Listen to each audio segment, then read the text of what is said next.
In today's tutorial, I'm going to show you a really quick and easy all-natural setting spray that requires only 2 ingredients.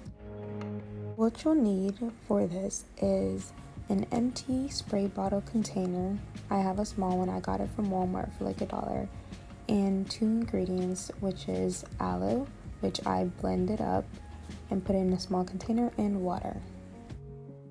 The first thing you want to do is get your spray bottle and put in about a tablespoon of the aloe vera. And you don't want to put too much into this because you want the water to outweigh the aloes in the mixture. So you just put a decent amount of the aloes, and then once you have it, you'll see the amount I have, so like about that much. So once you have your aloes in your container, then the next step is filling the container all the way up with water. So now, as you can see, I'm just going to fill up the container all the way to the top with water.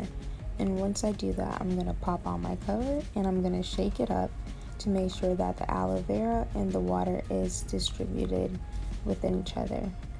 And then that is it. This is the final product, and it's super easy and it only requires 2 ingredients.